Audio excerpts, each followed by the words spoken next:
আমরা যদি ভুল করি আবারও কখনো কখনো 24 ফিরতে পারে, আবারও মানুষকে মারা যাইতে হইতে পারে। এই 26 সালের নির্বাচনে আমরা ইনশাআল্লাহ ভুল করব। আমরা বলছিলাম গণভোটে হ্যাঁ জয়ী হলে আর ফ্যাসিবাদ ফিরবে না, কিন্তু একটা দল গতকালকেও দেখেছি তৃণমূল পর্যায়ে না আর পক্ষে ক্যাম্পেইন করছে। গতকালকেও দেখেছি তারা তৃণমূলে গণভোটে না আর পক্ষে ক্যাম্পেইন করে করে আবারও ফ্যাসিবাদ হওয়ার স্বপ্ন দেখছে।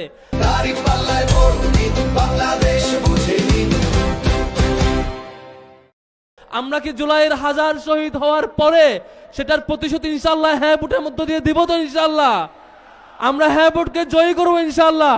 শেষ করব সর্বশেষ পয়েন্ট বলে, সেটি হচ্ছে আমিরে জামাত ঘোষণা দিয়েছেন তার মন্ত্রণালয়, তিনি যখন প্রধানমন্ত্রী হবেন, তার দল যখন জিতবেন, 11 দলীয় জোট যখন জয়ী হবে, তার মন্ত্রণালয়কে পরিচালনা করার জন্য, সিদ্ধান্তকে প্রশ্ন করবার জন্য, সঠিক পথে পরিচালনা করার জন্য আলাদা একটি কাউন্সিল থাকবে, যে কাউন্সিল এটিকে সুপথে পরিচালিত করবে।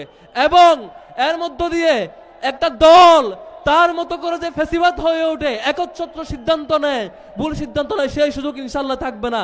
সম্মানিত বন্ধুগণ, আগামী 12 তারিখ একটি ঐতিহাসিক দিন, আবারও বলছি একটি ঐতিহাসিক দিন।